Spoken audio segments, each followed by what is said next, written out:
Bom dia. Queria agradecer a presença de todo mundo no Creative Mornings 12ª edição.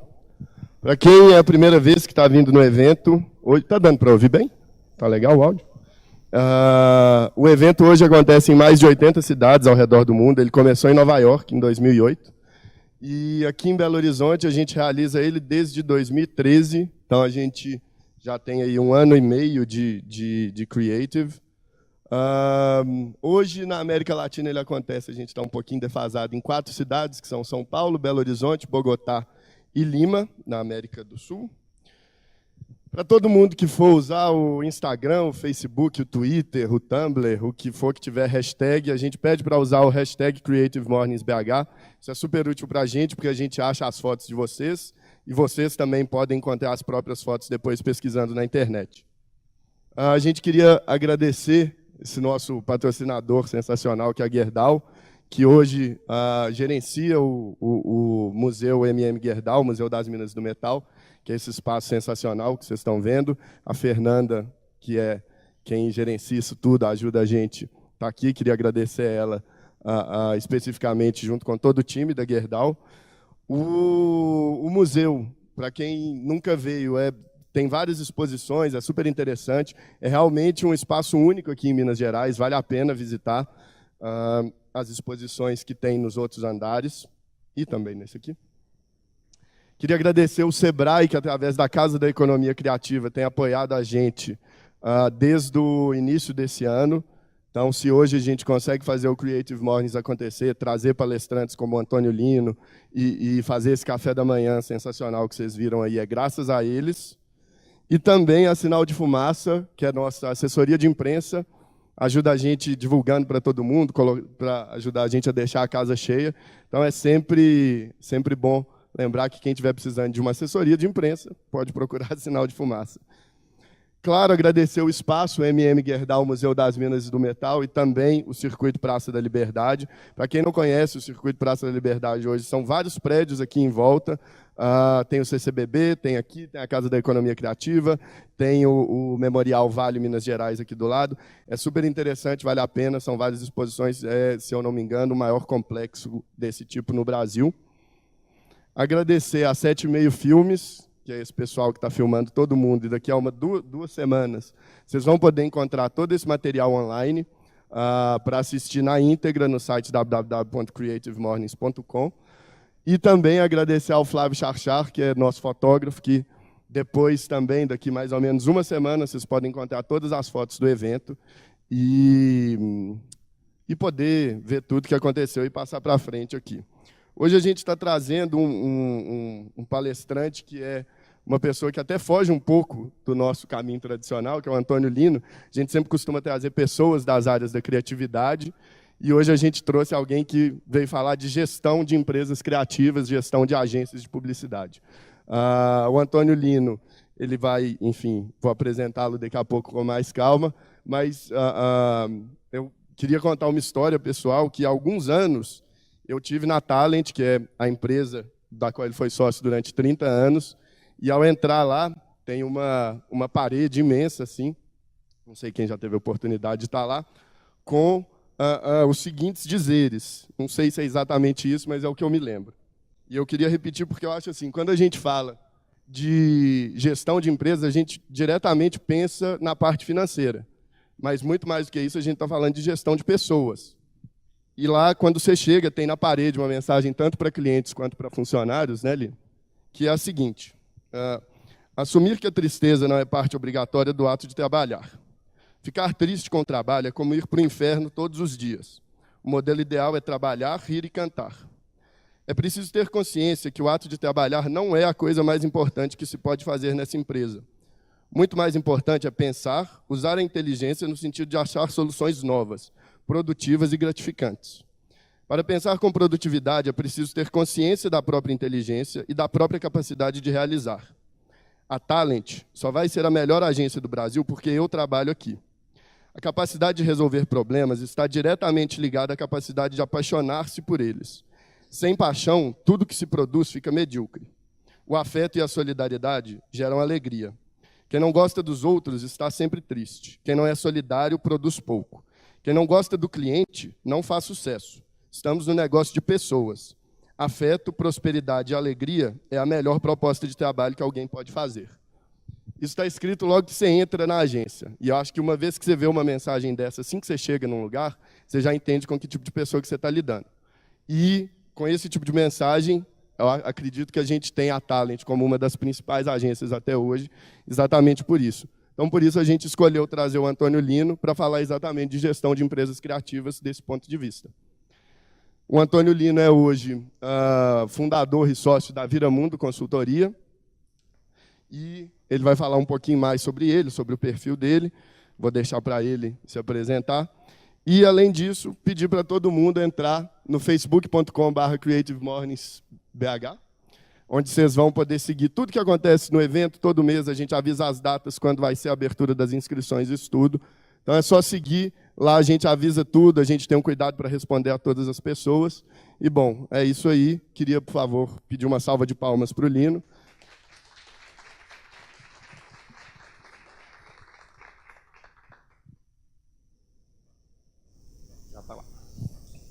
Bom dia, pessoal. Obrigado pelo convite. Eu estou com um desafio grande aqui. Primeiro, falar de um assunto desse para o pessoal de agências e falar esse assunto que é extenso em 40 minutos, mais ou menos. Então, a gente vai tentar fazer de uma maneira bem simplificada. Evidentemente que é um tema muito rico, que a gente poderia ficar aí 2, 3 dias discutindo. Mas a gente tem eu tentei, pelo menos procurei fazer aqui um breve resumo sobre as coisas. Eu queria me apresentar para vocês. Eu fui sócio da Talent, como o Leandro disse. Esse texto aí que ele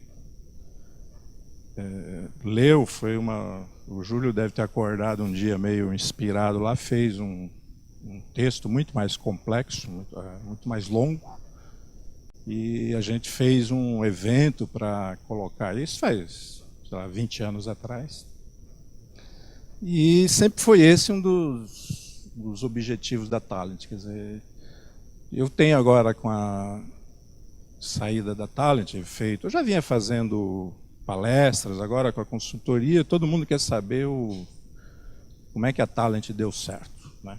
Eu não sei exatamente o que aconteceu.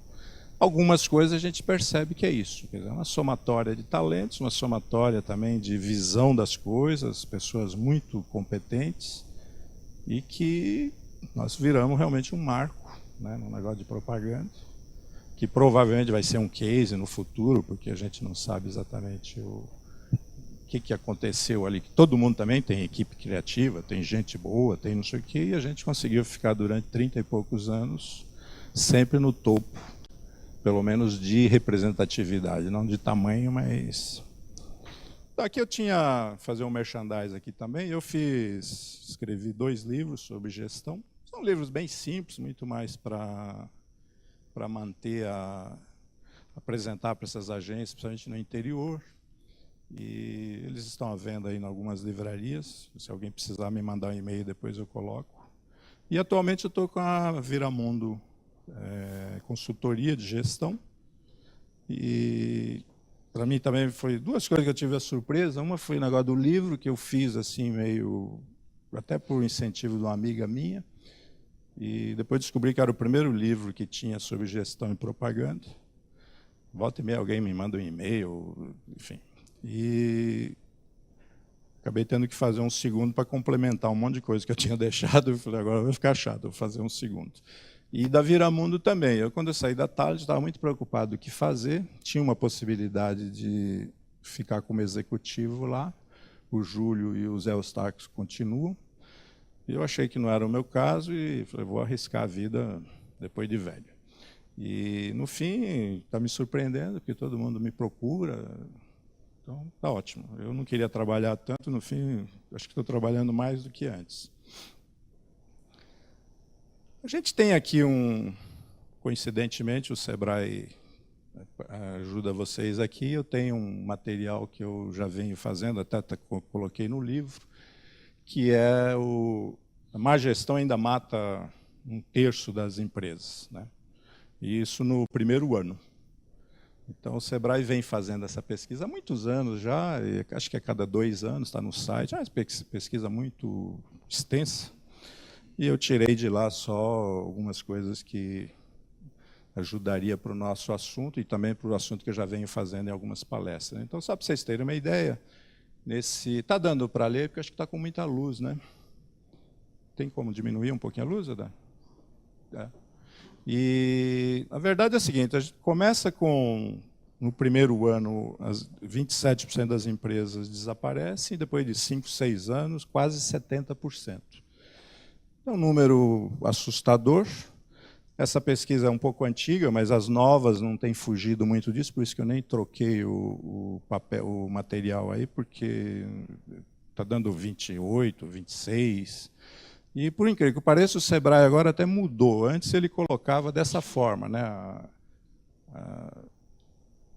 como um desastre isso. Agora ele tem colocado como as empresas brasileiras estão conseguindo se manter 30% vivas depois de 5 anos, que parece que é mais ou menos uma média mundial. Eu acho que é um negócio muito maluco, porque eu não gostaria de abrir um negócio e saber que depois de 5 anos eu vou desaparecer. Então, acho que é uma... De qualquer forma, o que eles colocam lá no meio dessa pesquisa são alguns pontos que eles vão atrás para descobrir.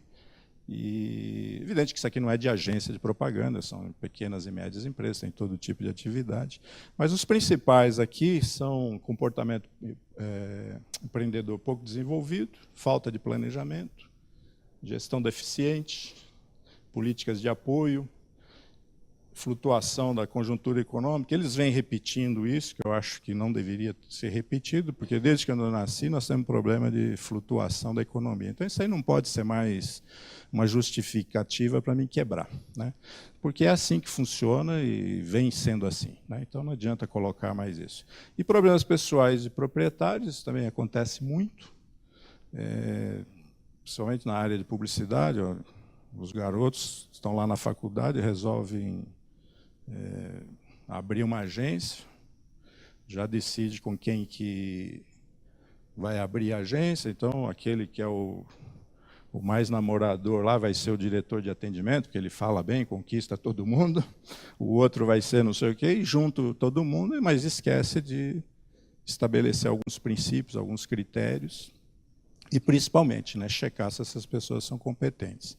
Aí quando você junta, descobre-se uma série de outros defeitos, né? Porque a gente, para casar, você namora, fica de olho, será que eu vou fazer ou não? A sociedade parece que é um negócio mais instantâneo e se confunde muito. Então, às vezes, fica até problemas, realmente, de não se decide como é que faz para sair, quanto que vale alguma coisa, enfim.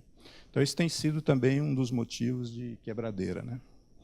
Quando a gente vai para o... Falando, então, agora, né? Ao invés de eu falar sobre o fracasso, eu estou tentando colocar aqui nesses 40, 50 minutos o que a gente poderia fazer para não fracassar, né? Que eu acho que é mais positivo do que a gente ficar mostrando exemplos de quebradeira. Então, eu acho que dentro do tema de gestão, que é uma área que eu conheço relativamente bem, a gente não tem muita novidade para fazer. Então, a gente tem uma maneira de evitar essas quebras é a gestão financeira, a gestão de pessoas, principalmente no nosso negócio, que a gente vive realmente de pessoas, e gestão do negócio, a operação.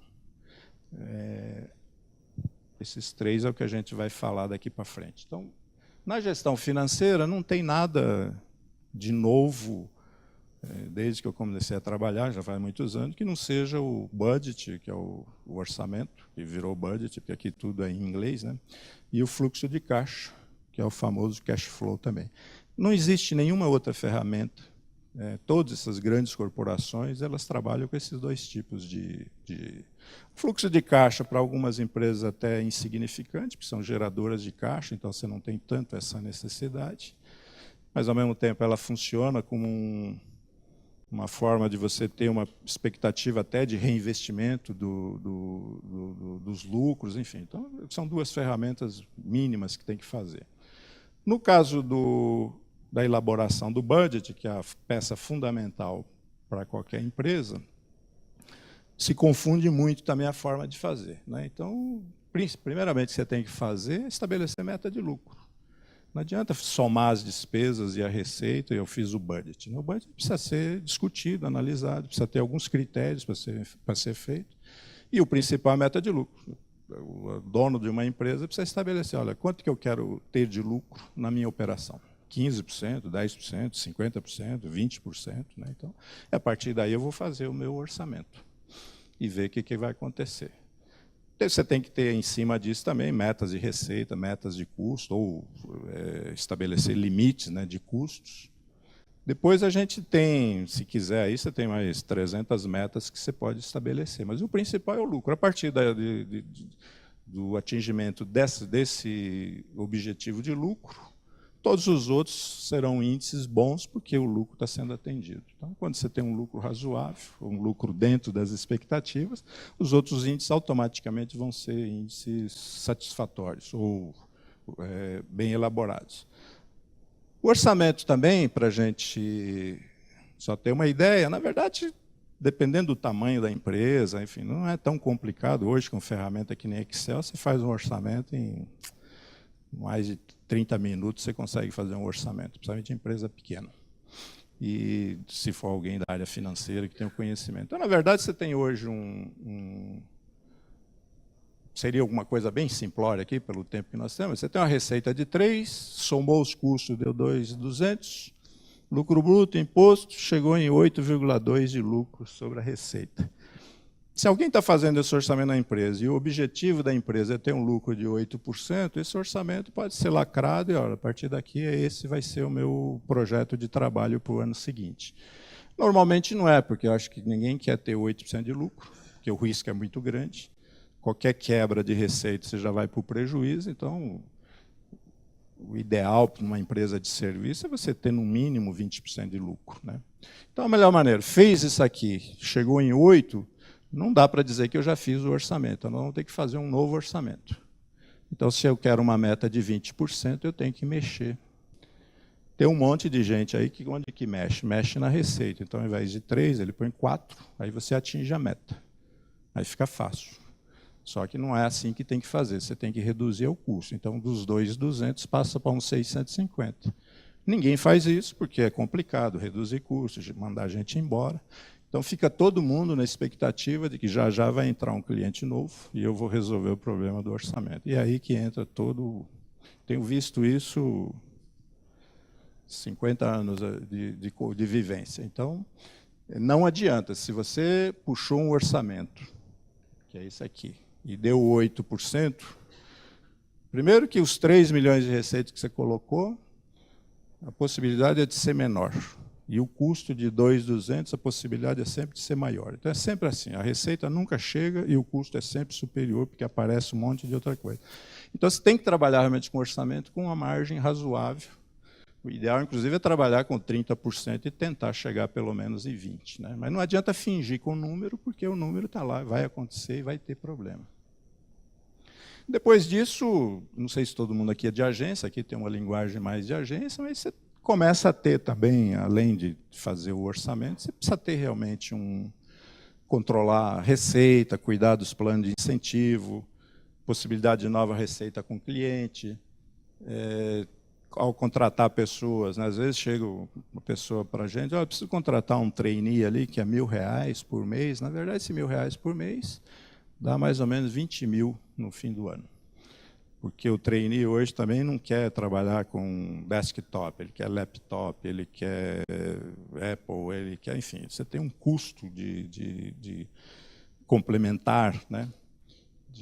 Mesmo não sendo trainee, sendo um assistente simples e tudo, ele sempre tem. Então tem que tomar bastante cuidado com essas contratações. Esse gastar por conta, eu tenho visto muito em agência, quer dizer, você vai acumulando custo na expectativa de que já já vai chegar um cliente. Então, às vezes até se contrata pessoas, porque já pintou a possibilidade desse cliente entrar, melhor já ir me antecipando e contratando as pessoas para mim não ter problema de atender o cliente. Só que aí o cliente, de repente, fala que ia gastar tanto, não gasta, e a gente já está com o custo anualizado, né? Depois tem aí já é um detalhe de empréstimo, renegociação de dívida, né? E o principal que eu vejo também nas empresas pequenas, que leva à quebradeira, é confusão de caixa, né? Agora com a consultoria, quando eu faço palestras, as pessoas, no público assim, ninguém se abre muito.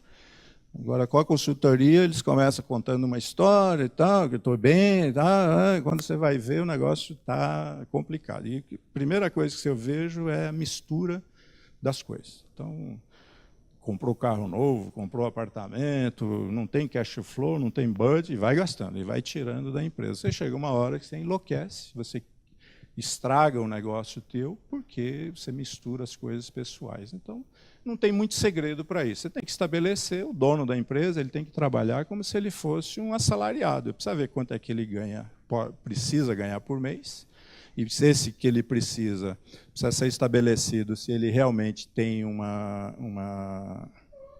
a empresa tem a capacidade de pagar esse prolabore para ele, ou por conta de lucro, e a partir daí só vai receber dinheiro se tiver lucro, né? Então não adianta ficar sacando caixa, porque isso traz um problema muito sério. Esse é um dos grandes problemas de confusão na hora de...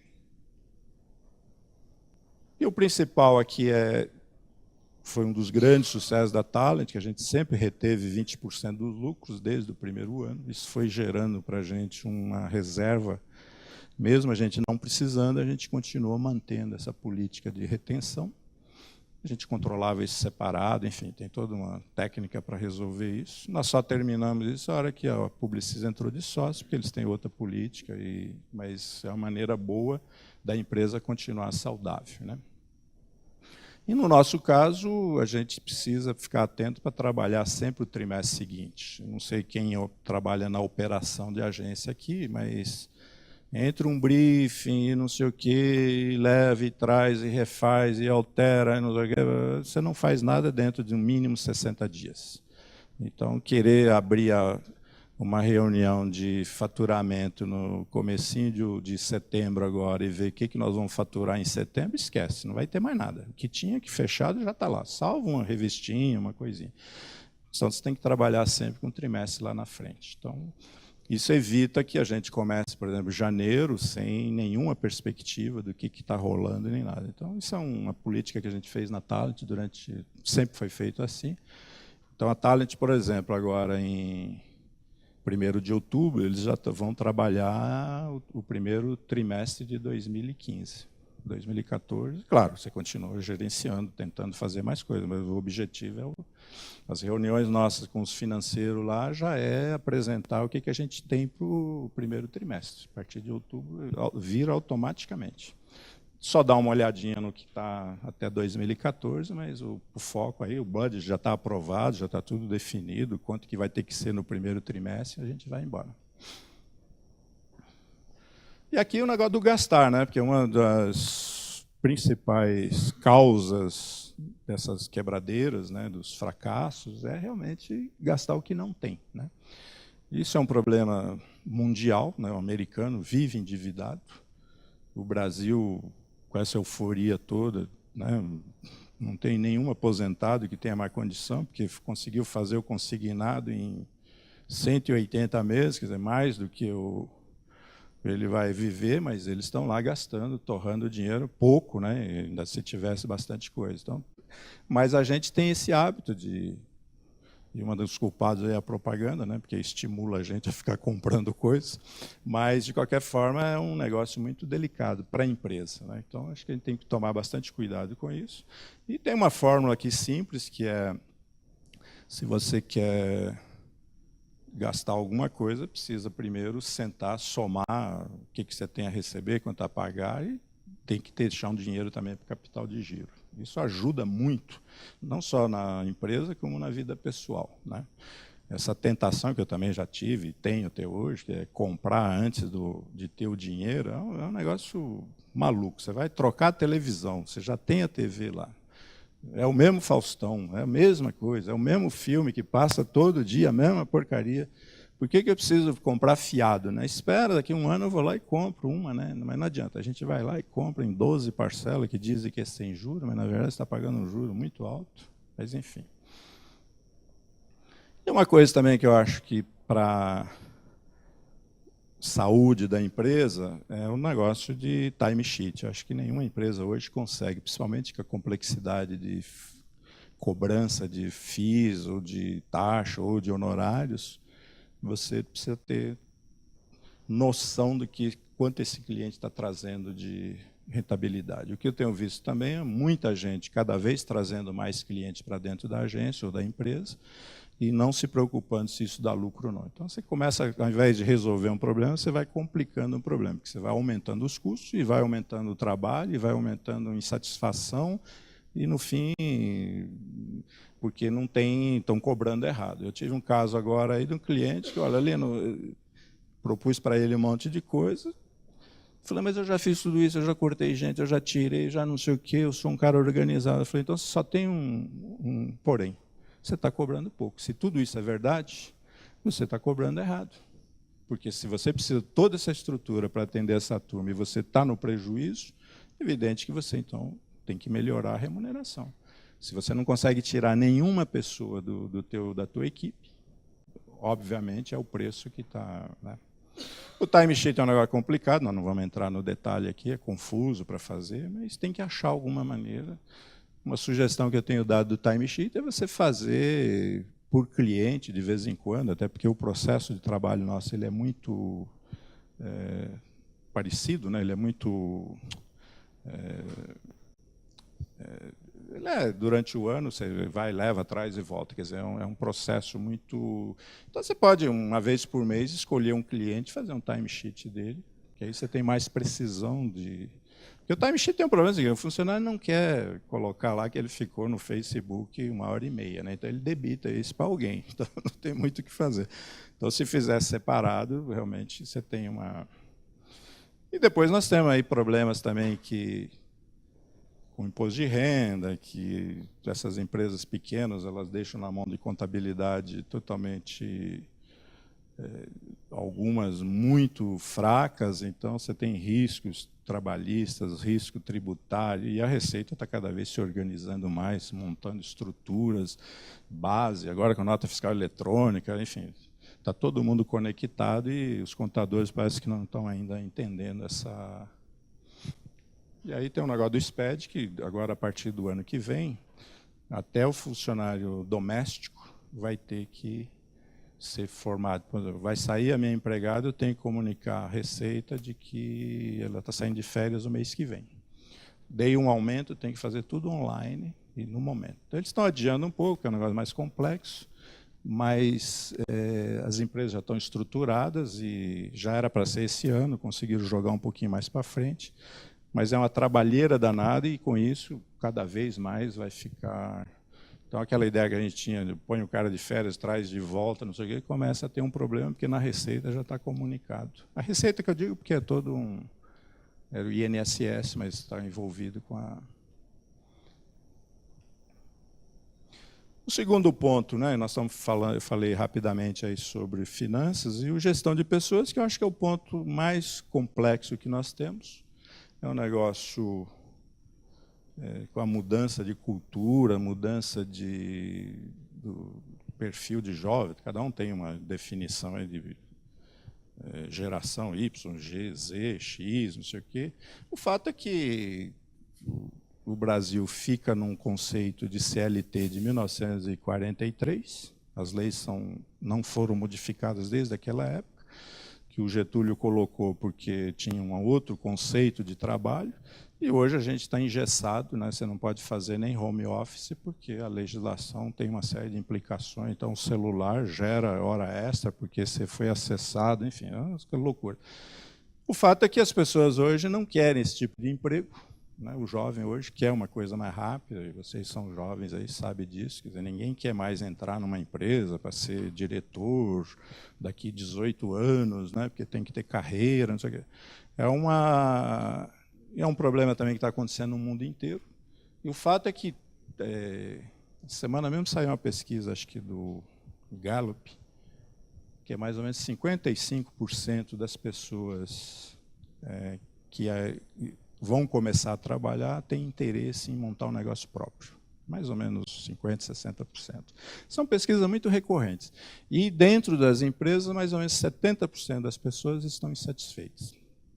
Então, você imagina uma empresa de publicidade que precisa ter equipes cada vez mais integradas, preocupada com o cliente, criativa, não sei o quê, e descobre que 70% daquela turma está fingindo, né? Porque vamos lá, sim, tá, mas não está afim, né? Então, esse é o grande... Né? Termina a reunião, o cara já... Bom, deixa isso para lá, vamos tomar café. Então, esse é um problema que tem movimentado realmente as áreas das empresas, não só de serviço, mas principalmente essas de serviço, e estão tentando mapear, né, o que dá para fazer para segurar esse jovem, já que a empresa, no caso da publicidade, principalmente, é fundamental você ter essa turma, né? A única matéria-prima que a gente tem é realmente a equipe. Então, sem a equipe, nós não vamos fazer nada. Então, isso o pessoal tem levantado, não é ideia minha aqui, mas eles têm, de uma certa forma, os que querem trabalhar na empresa, eles estão querendo liberdade, eles querem as coisas mais claras, eles querem uma definição bem clara do que eles vão executar, eles querem feedback, querem ganhar bem, eles querem ser promovidos, né? Tem garoto aí com 18 anos que já acha que pode ser CEO da companhia, né? Porque eles conhecem tudo, sabem tudo, desenvolvem tudo, e às vezes tem mesmo, né? Então tem muita gente muito boa. Agora, essa maturidade, o jovem hoje não quer passar por isso, né? Antes você entrava numa empresa com a ideia de que, normalmente, um gerente, um diretor, era 38, 40 anos que você atingia isso no Brasil. Eu sei disso porque eu vivi essa fase. Hoje, tem muita gente muito competente, com 20, 22 anos já é executivo de alto nível. Então, as coisas estão mudando. Então, as empresas têm que começar a ver isso, né? Depois tem também respeito à diversidade, empresas transparentes, enfim, tem uma série aqui. E também tem surgido muito, eu só quero trabalhar em empresa ética. Tem jovem que quer trabalhar em empresa ética, mas nem às vezes não é tão ético assim. Mas virou moda, né? A diversidade, não sei o que e tal. E, de qualquer forma, é uma demanda que as empresas precisam começar a ficar atentos, porque esse é um diagnóstico mais ou menos mundial do que está se procurando. Então, a empresa, se ela não conseguir oferecer isso para os funcionários, fica difícil de ser uma empresa de sucesso. Então, acho importante ter que é participação no lucro também, enfim, todo mundo quer. Tem gente por aí, né, que acabou criando, talvez olhando essas pesquisas, bom, vamos resolver isso, vamos trocar o nome de empregado para colaborador, a gente mata esse assunto e vai ficar tudo maravilhoso. Que eu acho que é uma bobagem. Na verdade, hoje, tudo que você lê não tem mais. Minha empresa tem 300 funcionários, não, 300 colaboradores. Um dia desse estava com um corretor lá para vender um imóvel. Não, eu já falei com a sua colaboradora. Aí não estava ligado, não, era a minha funcionária em casa, que ele tinha telefonado. Eu falei, mas ela não é colaboradora, ela é empregada.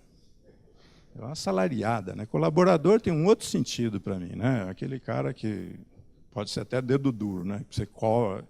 Enfim, mas eles resolveram fazer isso como uma forma de atrair as coisas. Para mim, acho que não funciona. Eu acho que essas demandas de pessoas, independendo do que eu coloquei aqui, eu acho que os sócios eles têm que sentar, entender que no nosso negócio a gente precisa realmente dessas equipes, e, a partir daí, estabelecer alguns princípios, né? Contratar um RH para fazer plano de carreira também não funciona. Quer dizer, o negócio não é tão simples, é ao mesmo tempo simples, mas também não é com essa metodologia antiga de RH, né? A cada 2 anos a gente, então, dá um aumento de promoção, faz uma avaliação no fim do ano. Não é bem isso que a turma quer. Então, tem que achar uma maneira e tem que ter, entre os sócios, um sistema, no mínimo, o desejo de transformar isso de uma maneira. Por exemplo, o Júlio Ribeiro na Talent era um cara muito rígido, com o dia a dia, tudo, mas ele tinha isso no DNA dele, que é lutar por isso, né? Ao mesmo tempo que ele dava uma bronca, ele tinha também uma coisa do elogio, do acompanhamento, enfim, conseguia exercer uma liderança em cima das pessoas, que fazia com que ele se dá a liberdade. É o caso do Nizam, desse pessoal, né? Eles têm realmente uma capacidade de atrair essa liderança, de atrair essas pessoas como um líder que tem o conhecimento. Então, nem nada na empresa vai funcionar se você não tiver, de cima para baixo, um princípio muito bem definido do que fazer. Eu me lembro, em 81, quando eu fui conversar com o Júlio, ele tinha um plano seguinte: Lino, eu estou começando com a Talent, eu quero ter 10 clientes de 5 milhões de dólares e quero ter 50% de lucro. Durante muitos anos a gente conseguiu isso. Depois as coisas foram mudando, tudo, mas chegamos a ter 55% de lucro, porque ele tinha um negócio determinado e vamos fazer e vamos trabalhar. Então, a parte de gestão de pessoas, ela realmente precisa ter Nós contratamos na Talent diretor de RH, tudo, quando tinha um evento que nem esse, que precisava trazer as pessoas, mas não descia uma alma. Porque as pessoas não, os chefes das pessoas também não queriam, enfim. Então, não funciona se realmente... Aí nós começamos a ter que estabelecer de cima para baixo. Vai ter que ser, tem que ir e pronto, né? Outra coisa que também está tendo muita demanda, que no Brasil é um pouco difícil, pela desconfiança que a gente tem das pessoas, mas é realmente home office, horário flexível. Aqui eu não sei, mas em São Paulo você demora 2 horas para ir, 2 para voltar. São 4 horas. E tem muita atividade, tem muita empresa já fazendo home office, com todos os riscos trabalhistas, né, que existe, mas é uma maneira de começar a testar alguma novidade, né? Porque o que a gente percebe hoje é que a Talent tinha 170 pessoas. Você chega a 170 pessoas, a maioria senta na mesa, entra no computador e fica lá, o dia inteiro. Quando é 6h30, vai embora. Então, se fazer isso, você fica em casa, né? Não tem muito... Então, tem gente voltando para trás, porque não está dando certo, mas tem outros se dando bem. Nos Estados Unidos é muito comum isso. Então, é uma maneira também de começar a ter essa rigidez que eu vejo em algumas agências de horário de trabalho. Por exemplo, volta e meia em palestra, o cara fala: Lino, como é que é lá na Talent o negócio do Facebook? Eu falei: não, lá é liberado. Mas não pode. Aí o outro levanta a mão. Lá na minha empresa eu resolvi. A cada 1 hora eu libero 15 minutos. Eu falei: você está perdendo 15 minutos, porque a turma vai continuar usando do mesmo jeito. Então não tem muito mais o que discutir, né? É um fato, é outra realidade de emprego. E esse negócio do horário de trabalho, na Talent, a gente nunca teve cartão de ponto, a gente nunca se preocupou com esse negócio. Nunca tivemos nenhum problema de alguém deixar de trabalhar ou de entregar alguma coisa. Dá uma certa bronca, porque lá, 10 e pouco, não tinha ninguém lá no escritório. Mas tudo bem, paciência, né? Estão entregando, estão fazendo, as metas estão sendo cumpridas, paciência, né? Hoje, inclusive, já tem um negócio novo que está se testando muito nos Estados Unidos, que se chama holocracia, que é ao invés de hierarquia, você passa a ter um negócio meio... Para mim, é muito confuso, porque eu sou de finanças e tudo, eu não consigo ver essa coisa sem um mínimo de organização. Mas não tem mais chefe, as pessoas se... É mais como grupos de trabalho para executar algumas coisas. É uma novidade interessante, sim, para o jovem. Eu acho que é uma forma nova dele se envolver, né, no trabalho, que está começando a chegar no Brasil, que vocês podem prestar atenção, que já vai ser... Muitas dessas coisas vai e volta, desaparece, porque não funciona. Mas o fato é que está todo mundo tentando achar um caminho para poder ganhar dinheiro e ter uma empresa saudável, né?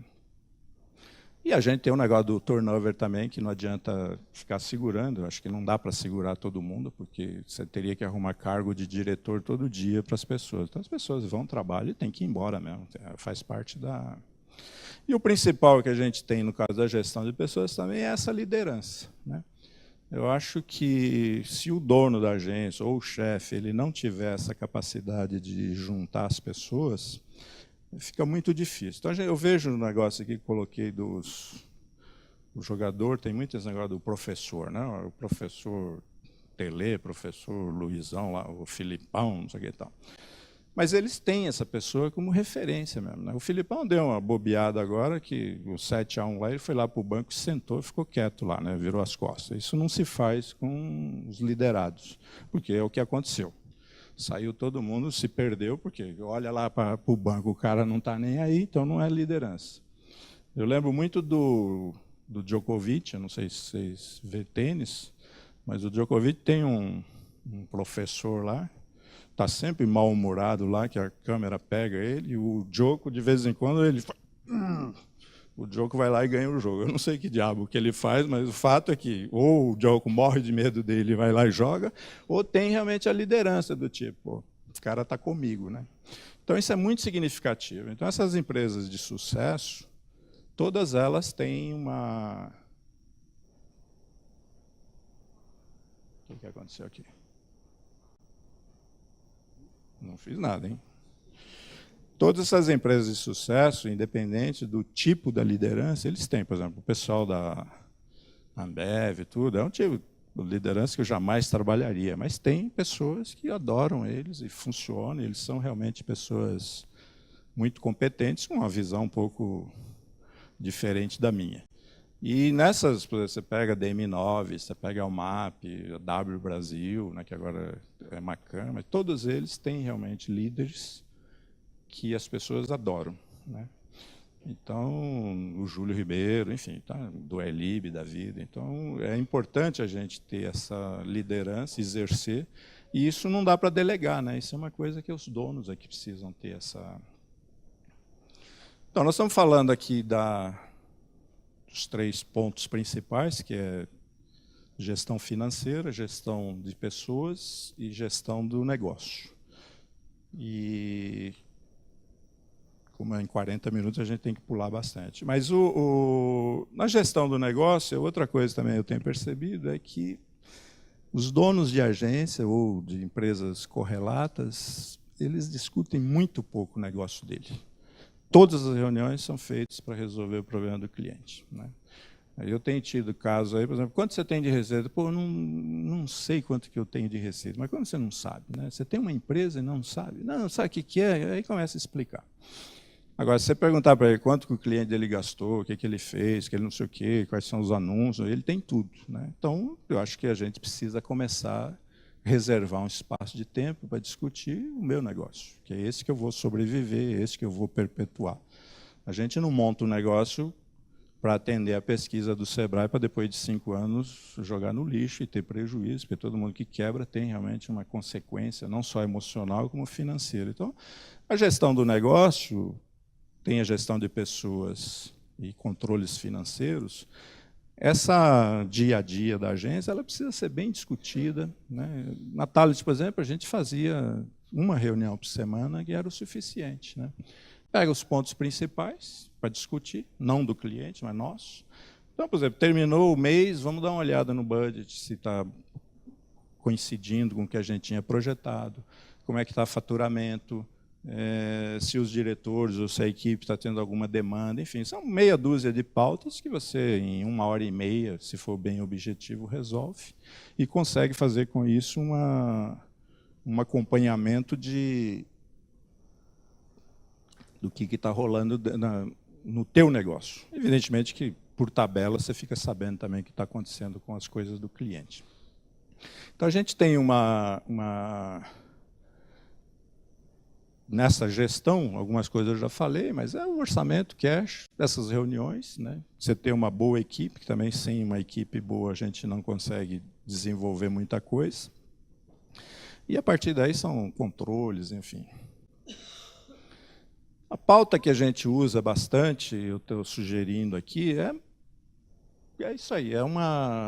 Se a gente está com um problema de custos, você estabelecer algumas metas de redução, status de trabalho em andamento, né, acompanhamento do budget, prospecção de clientes, se tem alguém cuidando ou não, se tem alguma perspectiva de entrada de cliente, enfim. É aquele momento para falar da agência ou da tua empresa e não do negócio do cliente, né?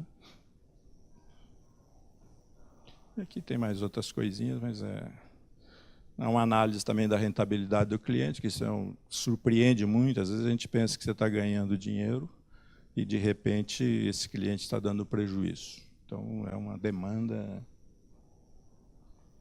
Todo mundo começa a reclamar porque tem que trabalhar para caramba. E nós estamos num processo complicado de trabalho, porque você não tem um projeto de entrega. Você vai e volta, é um negócio muito louco de...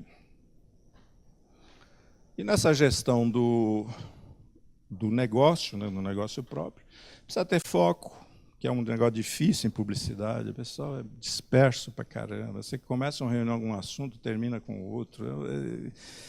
É assustador. E eu estou nas entidades esses anos todos. Eu estou ficando velho, vai me dando uma agonia, porque é um negócio que você resolve em 10 minutos, mas o publicitário precisa de pelo menos 8 reuniões para resolver. É uma coisa de louco. Eu participei sempre desde a primeira reunião para estruturar. Quando ficou tudo pronto, 1 ano e meio depois, o Gilberto da Globo resolveu falar, nós vamos assinar assim, nós vamos marcar um dia, trazer a imprensa, e a gente assina. Então, levou o material, trouxe já 18 ou 25 vias, né, porque cada entidade tinha que levar um para casa. Sentou todo mundo na mesa, depois de 2 anos, aparecia a primeira minuta para discutir isso. Começou todo mundo a dar sugestões para alterar. Pessoal, isso aqui é para assinar, nós já fechamos, já discutimos. Não teve jeito, ficou mais 4 meses alterando as coisas. E a gente tem que ter também tenho colocado isso aqui também nessa minha, que é negócio que é velocidade de entrega, menos pessoas envolvidas, eliminação de fase intermediária no processo, redução do custo de operação e remuneração por mérito. Isso aqui, para vocês terem uma ideia, foi escrito pelo Taylor em 1890, faz 100 e poucos anos, que já se discutia uma forma de como é que a gente pode operar dessa forma, que é produzir mais em menor tempo, produzir de forma organizada e inteligente, produzir com menor custo e remunerar melhor. Isso aqui tem tudo a ver, parece que o Taylor, quando escreveu lá, escreveu para publicitar. Nós precisamos achar esse esquema, nós vamos fazer. Porque toda vez que entra um cliente, a primeira coisa que o atendimento vem é pedir mais funcionário, porque agora nós temos um cliente novo. Ninguém discute se dá para fazer diferente, né? Todas as agências funcionam exatamente igual, o mesmo layout, o mesmo software, aqui no Minas, eu não sei qual que usa, né? Deve ser 2 fornecedores públicos, né? Tudo igual.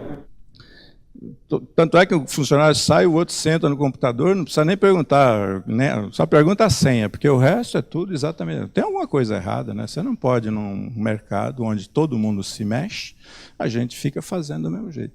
Para atender um cliente, é 2 de mídia, 2 de atendimento, 2 não sei o quê, 2 do planejamento, 1 do não sei do quê. Não vai ganhar dinheiro nunca, não vai conseguir sobreviver de jeito nenhum se a gente não pensar numa maneira diferente de operar.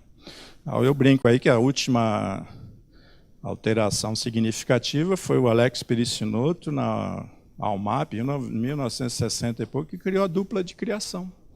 Foi a grande novidade. O resto que nós temos de novidade no nosso mercado é tecnologia, mas não foi a agência que fez, né? Ela chegou para a gente, até para dificultar um pouco, porque hoje faz tudo em cima da hora, exatamente porque a tecnologia acaba permitindo, né? Então a gente tem que pensar bastante sobre isso, né? E eu acho que também uma coisa que a nossa atividade precisa é começar também na contratação, prestar um pouco mais de atenção no perfil das pessoas, né? O publicitário tem mania de contratar por indicação. Você sempre lembra de que tem... Você tem alguém do atendimento que você conhece? Que, tem, ele trabalhou comigo lá no não sei o quê. e traz para cá, não se entrevista, não se discute se essa pessoa tem esse perfil. E eu peguei aqui algumas características de empreendedor, que também parece que está escrito para publicidade. Quer dizer, a gente começa a ter que olhar isso, que não só os donos precisam ter essa característica, como alguns pontos-chave precisa ter. Então, se vai pedir para alguém de RH alguma coisa, não adianta pedir a experiência profissional, e sim essa capacidade de...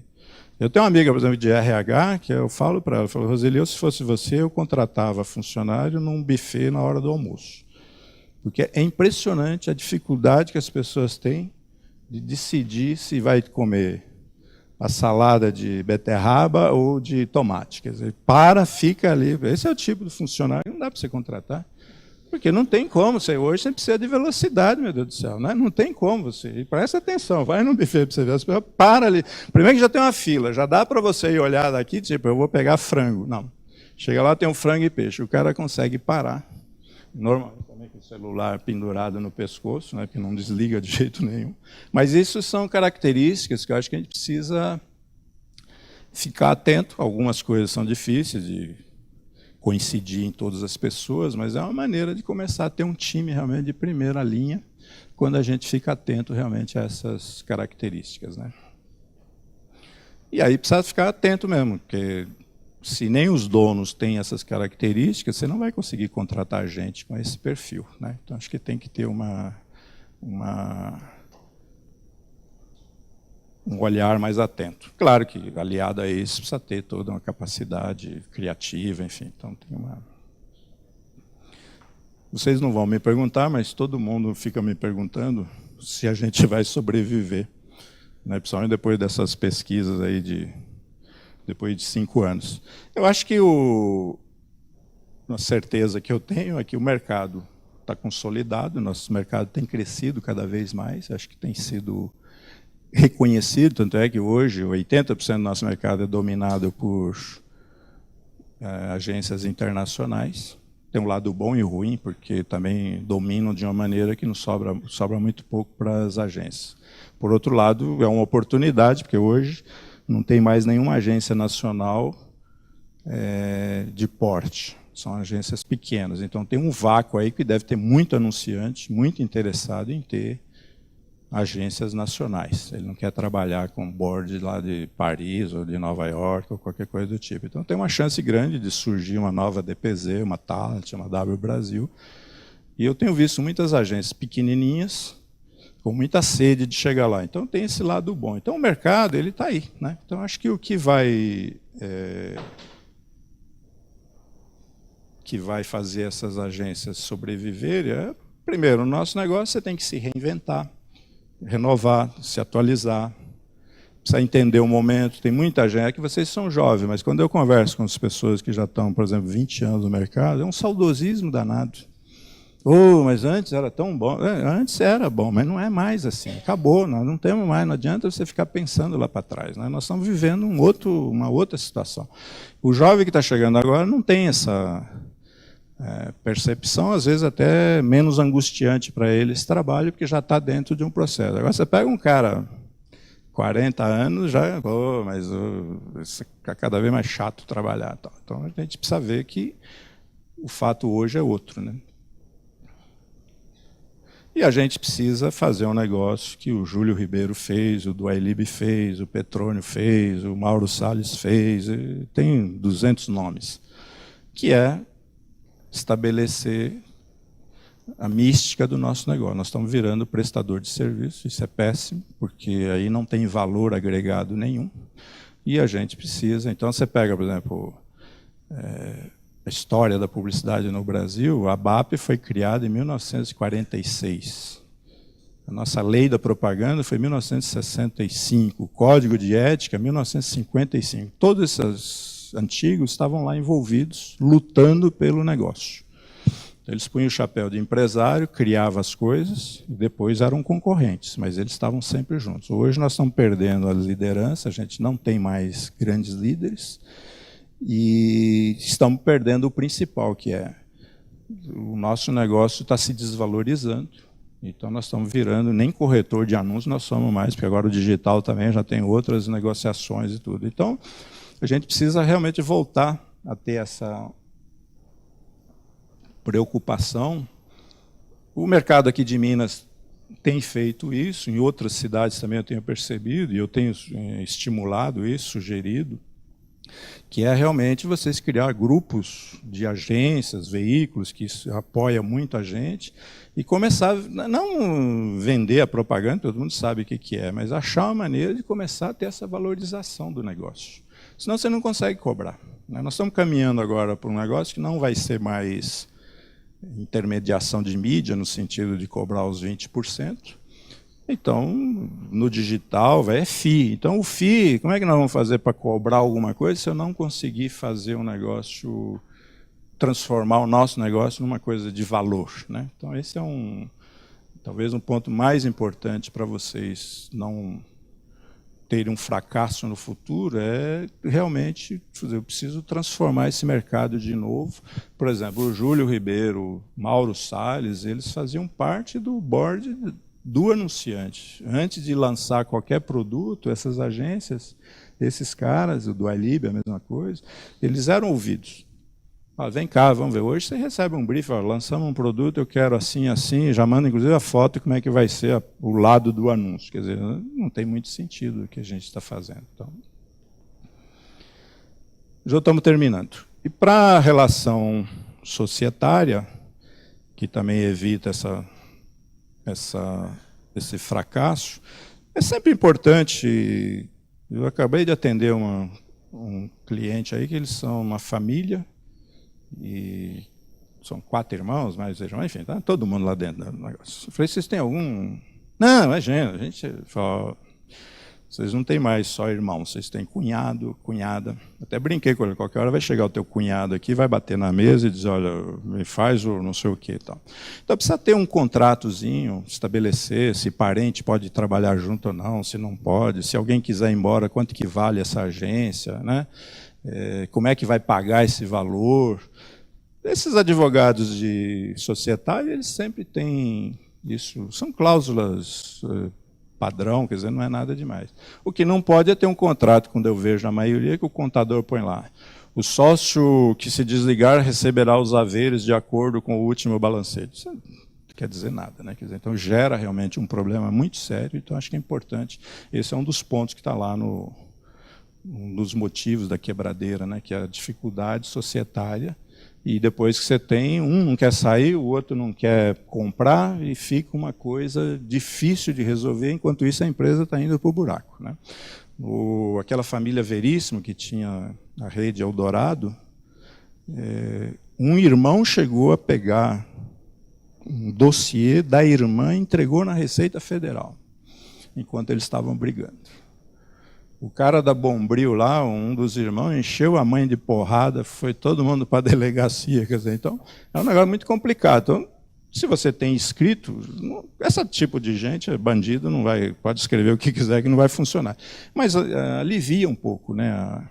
É muito traumático quando você tem um problema societário, como é quando a gente tem um problema familiar de marido e mulher e tal. E a sociedade não deixa de ser um casamento, né? Essas coisas que eu coloquei para vocês aqui,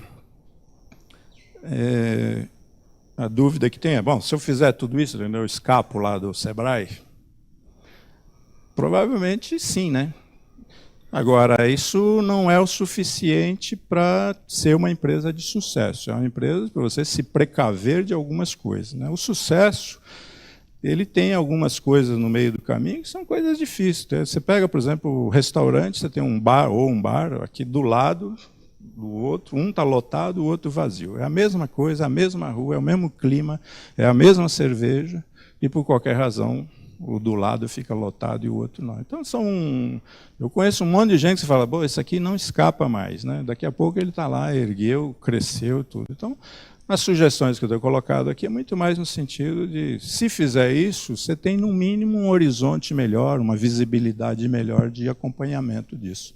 Então acho que vale a pena sim fazer acompanhar isso, ficar atento a tudo isso, e principalmente quem tem empresa e quem não tem empresa também. Acho que isso serve para o dia a dia, né, na vida pessoal também. E o principal que a gente precisa ter é o negócio da inovação, que no nosso caso está cada vez mais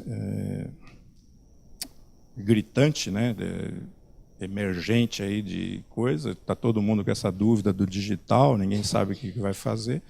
O que a gente sabe é que, por exemplo, os grupos internacionais, isso eu posso falar porque é mercado aberto, a Publicis já tem quase 40% da receita dela em digital no mundo, né? No Brasil está muito pequeno.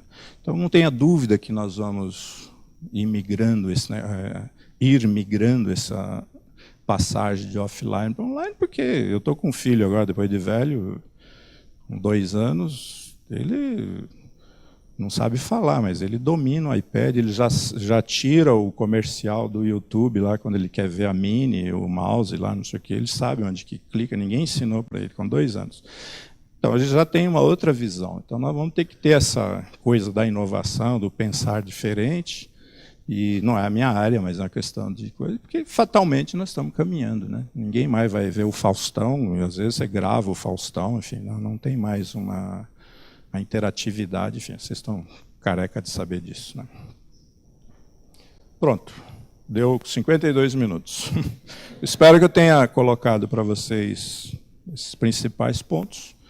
É um assunto difícil de abordagem, né? Mas eu acho que se a gente está falando de fracasso, em cima disso, acho que é uma boa maneira da gente evitar. Então, eu queria agradecer a presença de vocês. Acho que agora tem perguntas, né? Se alguém quiser fazer alguma pergunta. O meu voo é às 4h, então estou tranquilo. Gente, alguém tem alguma pergunta para o Lino? Não? Só um minutinho. Vou levar o microfone aqui. Lino, se você fosse abrir uma empresa hoje, você colocaria uma pessoa do financeiro como sócio? Qual a importância, você acha, dessa colocação? Eu colocaria assim, mas eu só acho que a sociedade ele tem que ser uma coisa mais conquistável, né? Eu acho que você partir direto para uma situação dessa, eu acho que é muito mais lógico você ter, como início, você ter alguma consultoria orientando, e com o tempo, a hora que você tiver um funcionário, você passá-lo a ser um sócio, ele vai ter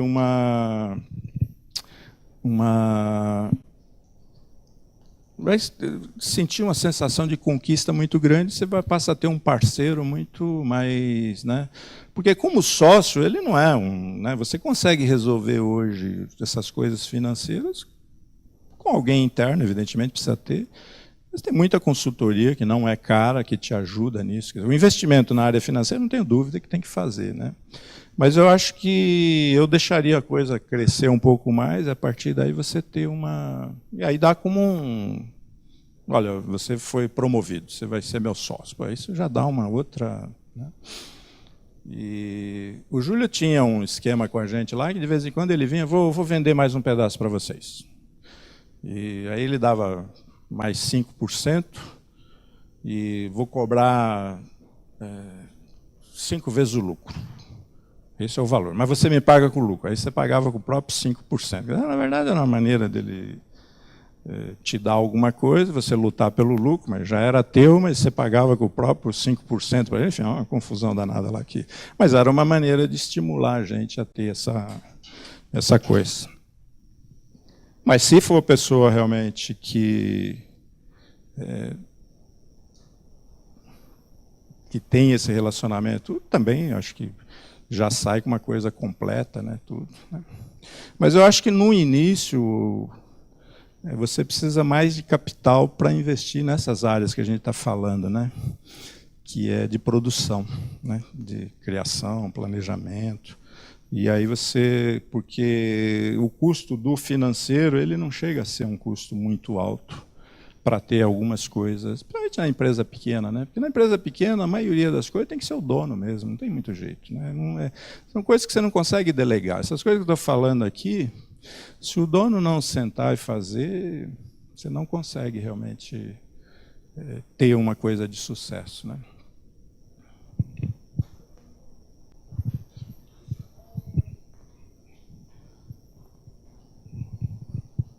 Bom, eu entendi que a gestão de pessoas ela se torna mais importante do que a gestão financeira quando a empresa quer crescer e precisa dessas pessoas, né?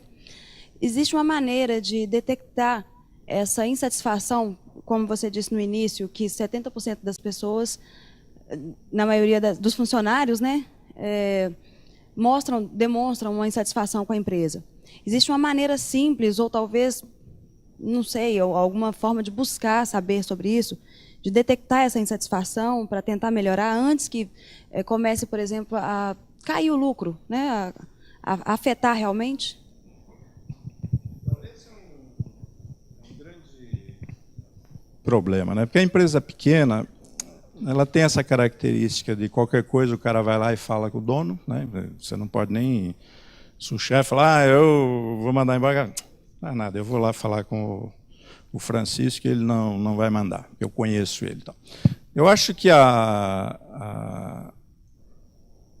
essa detecção do clima e tudo, ela tem empresas especializadas fazendo isso. E um grande problema da empresa pequena é falta de capital para gastar, né? Porque qualquer coisa que você traga de... Se você for fazer uma pesquisa interna lá com os funcionários, vai dar 100% de adesão. Salvo um ou dois que todo mundo já sabe. Esse aqui não vai dizer que gosta, porque ele está sempre reclamando e fala mesmo. Mas a maioria das pessoas, até por uma questão de gentileza, ele não vai se colocar. Essas empresas, a gente fez muito isso na Talent, eles têm um círculo de perguntas que mesmo que a pessoa queira ser político, em algum momento lá no meio, a pergunta vem atravessada e ele acaba se contradizendo, que são muitas coisas. Então, são empresas com uma técnica muito boa, né? Essa própria Great Place to Work, né? Eles têm a divisão deles nessa área de sensibilidade de coisa. Agora, qualquer coisa custa 30 pau, 40 pau, né? Então, 40 mil. Então, dependendo do tamanho da agência, realmente você começa a ter um custo. Mas tem que detectar. Eu acho que não adianta ficar fingindo. Nós temos realmente, a base nossa é equipe. E independente se está achando que está indo bem ou não, esse trabalho, pelo menos a cada 2 anos, é recomendável para você ter uma noção até de sentir as angústias, né, das pessoas. Quando chega um consultor de fora, as pessoas têm um pouco mais de liberdade para falar, né? Então, você vai falar direto com o dono, é uma situação delicada, difícil, porque às vezes você corre o risco de, então eu vou te mandar embora, você é um injusto e tal. Porque existe todo um cuidado nessas empresas para fazer, né? Então, tem... e aí eles também avaliam muito o perfil dos donos, né? Às vezes há eu faço fisioterapia, eu tive um problema de coluna, com uma mulher em São Paulo, que o dia que eu cheguei lá, eu senti o clima de medo das funcionárias, da recepcionista. Daí, passado um tempo, ela foi uma pessoa que já conhecia algumas pessoas da minha família, e veio falando, você sabe, Lino, que... Eu falei, América, o pessoal morre de medo de você. Mas como assim? Você percebeu isso? Eu falei, mas... Primeiro é o jeito que você chega para falar com as pessoas, né? Quer dizer, ela é uma pessoa dura, difícil. Ela foi atrás, falei, eu acho que você tem que ficar aí. Ela melhorou, não chega a 100% que tem. Pessoas têm aquela característica e tudo, mas começou a prestar mais atenção. Então, esse trabalho realmente ele te ajuda, inclusive os sócios, e como é que está o relacionamento dele com as pessoas, né? Então, é o principal ponto que a gente tem, né? Essa ligação de... Quando você tem uma empresa muito grande, um Nissan da vida, o Nissan dizem, né, que ele dá pontapé nos caras, xinga de filho da puta, enfim. Ele mesmo confessou na exame lá que ele fez muita coisa errada. Mas ele é um puta líder, né? As pessoas têm uma admiração pelo outro lado dele e tudo, né? Então, na empresa pequena a gente corre o risco realmente de... Mas consulta não só ela, tem um pessoal... Tem que tomar muito cuidado também nessas consultorias, porque às vezes fica uma coisa meio padrão, que você não vai usar e não é bem feito, né? Então, às vezes é melhor pagar um pouquinho mais caro e ter gente mais competente, né? Ninguém mais?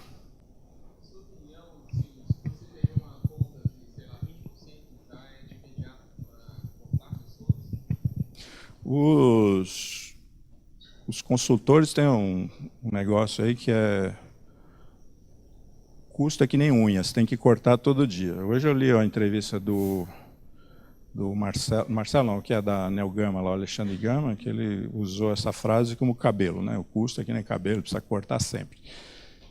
Eu acho o seguinte, o perigo das agências aí é exatamente isso, quer dizer, você perde uma conta e você fica na expectativa de que já já entra outra, né? E não tem nenhuma perspectiva. Então, o recomendável em termos financeiros, porque socialmente, eu também tenho uma certa dificuldade para lidar com isso, de ser imediato, né? Mas o certo é, eu não tenho mais a conta, eu não tenho aquela receita, eu tenho que tirar o custo, né? Alguns casos são difíceis, porque você tem grupos trabalhando em conjunto, né? Então, mas o time principal da conta. Por que acontece? Salvo uma equipe realmente que você não possa abrir mão, porque não sei o que, então, você contrata essas pessoas depois, né? Então, o erro nosso, e tem acontecido isso, eu tenho vivido isso há muitos anos, eu estou esperando um cliente. A Talent mesmo aconteceu isso. Nós pegamos a conta da Intelig em 99, e em 2000 ela explodiu de faturamento, porque tinha aquela toda competição. A maioria aqui acho que não tem nem 15 anos ainda. Mas foi a virada da telefonia, né, privatização. Então, o 23, que era a Embratel, a Intelig entrou. Pra você ter uma ideia, eles gastaram 100 milhões de dólares num negócio assim. Veio um fax lá para a Talent, ele queria contratar a gente, enfim. Nós contratamos um monte de gente. Em 2001, ela não fez mais nada, porque não podia, porque a banda não sei o quê, enfim, eles acabaram vendendo para um japonês aí, não deu nada. E a gente ficou com a equipe. Nós éramos em 5 sócios, então a discussão não, mas já, não, e fomos indo. Até que chegou uma hora que contratamos um consultor, tivemos que abrir mão de 60 e poucas pessoas e resolver o problema, né? É dolorido, complicado, mas tem que fazer, né? Então, quem nos ajudou lá foi o Cláudio Galeazzi, e se ele não tivesse isso, nós não teríamos mandado ninguém embora. Porque cada um justificava de um jeito, mas o fulano, para vocês terem uma ideia, nós mandamos 65 pessoas embora, ficamos com 120 pessoas, nós ficamos 5 anos com o mesmo número de pessoas e quase triplicamos a receita. Então, por quê? Porque a gente começou a perceber realmente que essa parte de custo, mesmo com 65, a gente continuava tendo lucro. O lucro foi menor, mas a gente nunca teve prejuízo. Mas é jogar fora, né? No sentido humanitário não, mas no sentido de gestão, você está jogando dinheiro fora, porque não tem a possibilidade. Um cliente novo, a não ser que ele já esteja prospectado e está em vias, você demora no mínimo 4 meses para trazer um cliente, né? Então é difícil. E normalmente com uma receita inferior ao que sai, né? Porque está acontecendo isso no nosso negócio, né? Entra um e o outro que saiu, você tinha um pouco mais de rentabilidade, né? Então é um negócio muito complicado, então tem que ficar atento mesmo. Eu acho que e eu tenho percebido isso agora na consultoria, essa demora de agir, né?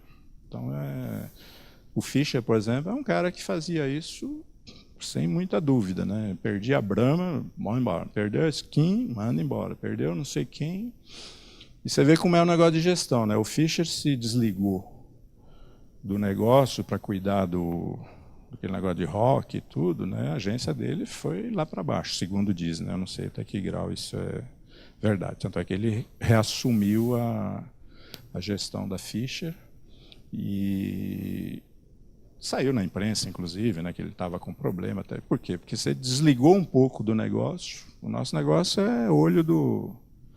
No interior eles falam isso, né, de olho do dono é que engorda o boi. Então a gente realmente... Porque o nosso negócio é muito personalíssimo, né? Você tem que estar realmente atento. Mais alguém? Falei porque eu sei que a turma não ia gostar. Bom, primeiro eu queria agradecer todo mundo, a presença de vocês aqui.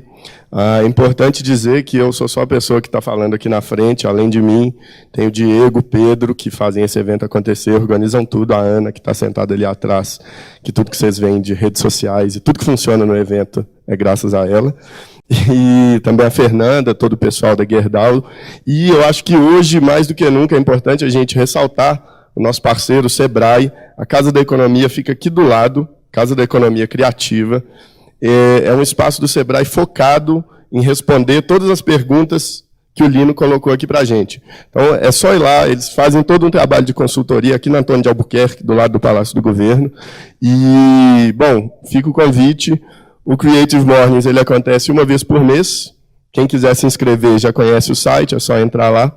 E queria pedir uma salva de palmas para o Antônio, pela presença dele.